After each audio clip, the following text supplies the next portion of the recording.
it could run back to a government of some sort, an intelligence agency, a military, and that's not the type of news that the mainstream press wants to cover.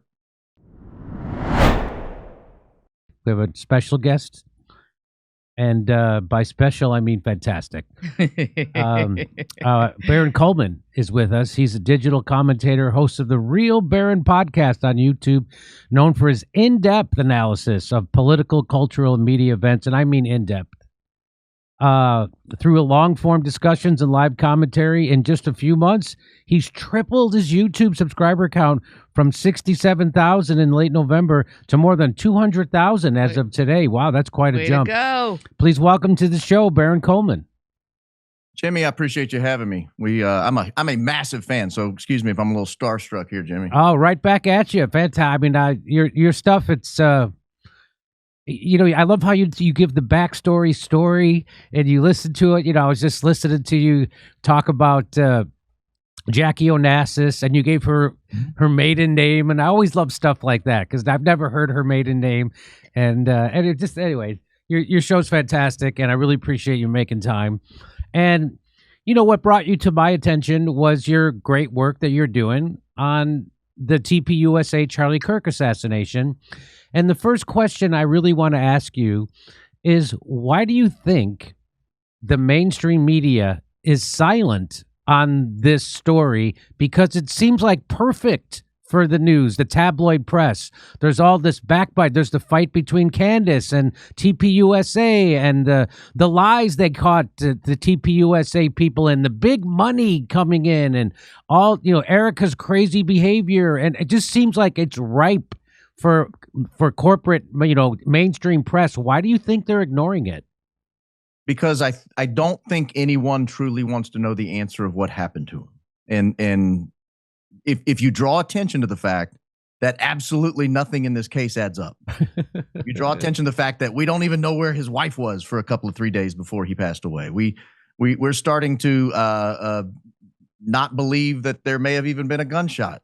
There are so many questions about what has happened that, if Tyler Robinson turns out to be a patsy, the obvious question is, who hires patsies? Right? Not private parties. Not private parties. So that's why I think they're ignoring it. And why do you? So what would be in it? I mean, like what would they be afraid of? That you said they don't want to know what really happened. Why don't they want to know? What are they afraid of? You think, it's in your opinion? Well, I mean, if you look down the list of options, if it was not Tyler Robinson planning this alone in his apartment with his furry friend, engraving bullets in his spare time, if that's not true, if that turns out not to be the case, it could run back to a government of some sort, an intelligence agency, a military, and that's not the type of news that the mainstream press wants to cover. Yeah, to me, it seems like a big missed opportunity for them, for sure. You think somebody somewhere.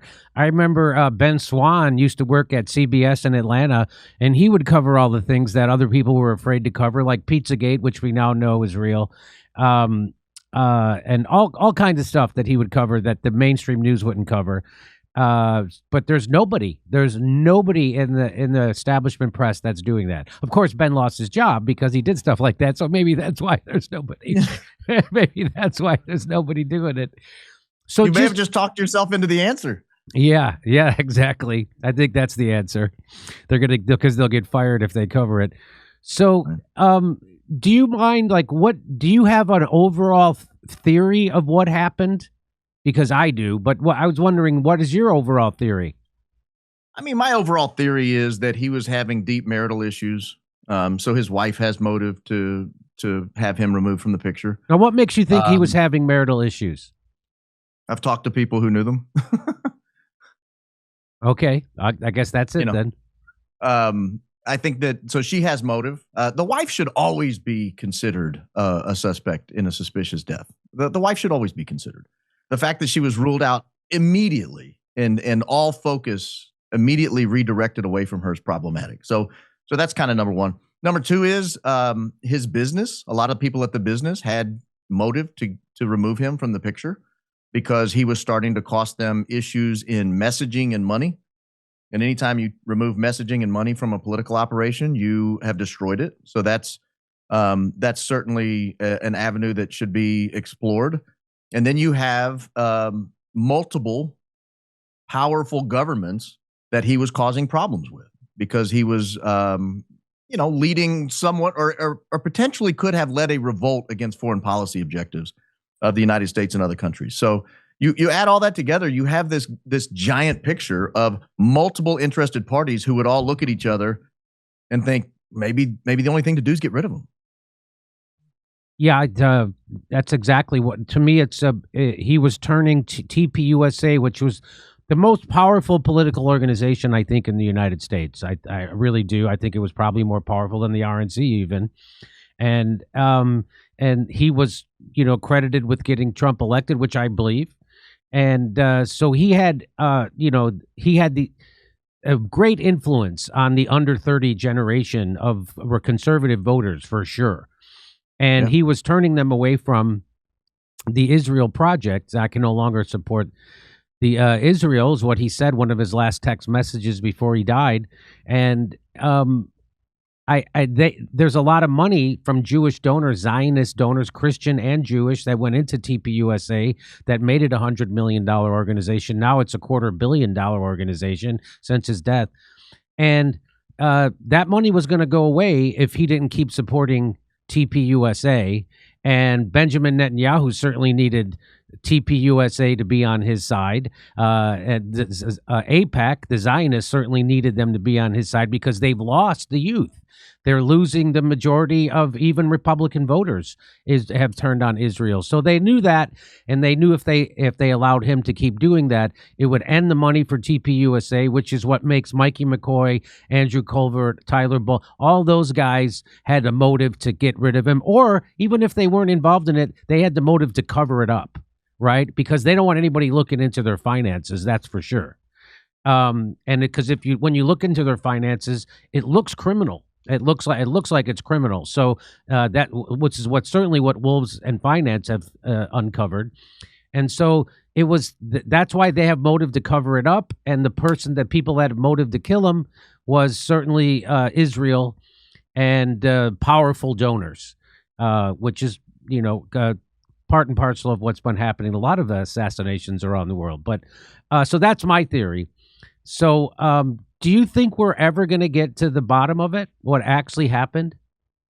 I get asked that question. I got asked that question last night after I got off the air. I talked to a source I'm working on a story with, and I was posed that exact same question. Are we ever going to figure this out? Are we wasting our time? If I go forward, is this just going to burn me for no reason?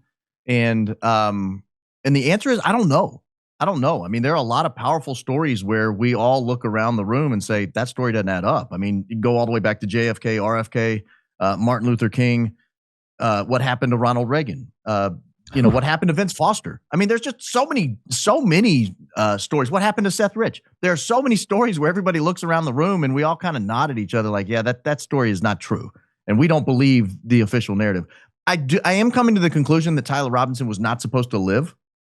And it would have been a nice, clean, easy, close the lid on that. At first, I thought the deputy sheriff neighbor, the retired deputy sheriff neighbor that came to Tyler Robinson's family and encouraged him to turn himself in, I thought that guy was sort of a villain in the story initially. I'm starting to now turn my mind towards the fact that he might have actually been a hero.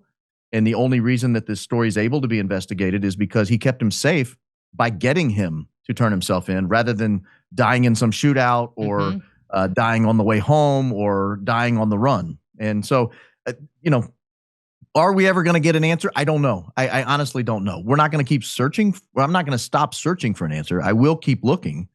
But I don't know that we're ever going to find something that satisfactorily closes the book and answers the question, who done it? Do we know what has happened to Tyler Robinson's trans girlfriend? I've never seen an interview with her. I haven't heard anything. Have you found out anything about the whereabouts or what she's saying? I think I know what state that person is in. Lance Twiggs. I'm pretty confident I know what state Lance Twiggs is in and who he's with, or she, or however you want to refer to that person. I'm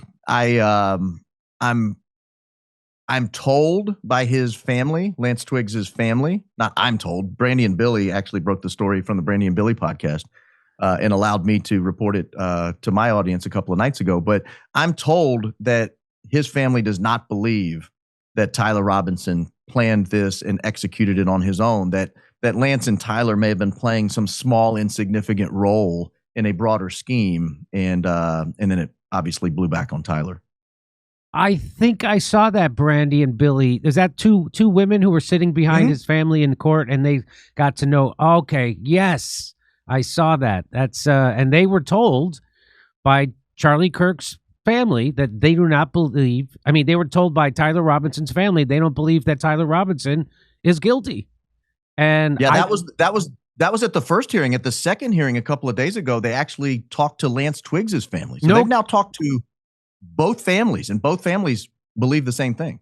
So neither of them think. So even though I would love to hear what Lance Twiggs has to say about the FBI's purported text messages that Tyler Robinson sent to Lance. So that's why nobody's allowed to interview, I guess, Lance, because we're going to say that does fall. There's no way that was real, right? What do you think about that?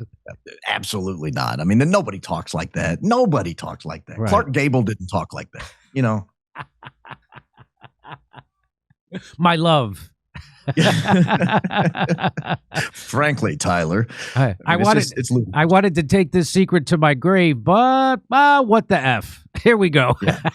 Right. Let me detail step by step everything I did. Let me. If there was the chance to completely screw myself and get the death penalty, here it goes. Here you go. Right. But make sure you erase this, because I couldn't wait to see you in person to tell you with my mouth. I had to. Yeah, I'll be home in 12 hours, but let me go ahead and write it all down just in case. Just in case the FBI needs something on paper. Right. Okay, so you haven't heard anything else from Lance Twiggs, but except from the Barbie and Billy? Brandy and Billy? No, I've not heard anything else from him. The official story was that he was cooperating, and then the family said, no, that's not true. He's never cooperated. He was taken forcefully from the home. He was questioned for hours. He was apparently not cooperative, and then has since fled the state to another state, which I'm pretty confident I know where that is. Okay, all right. Well, that would be the scoop of scoops to get a nice interview with Lance. That would be fantastic. I hope somebody does it. Come see me on tour. I'll be in Lansing, Milwaukee, Albuquerque, Houston, Dallas, Salt Lake City, Las Vegas. Go to jimmydore.com for a link for tickets. If you go anywhere else, you're going to pay more.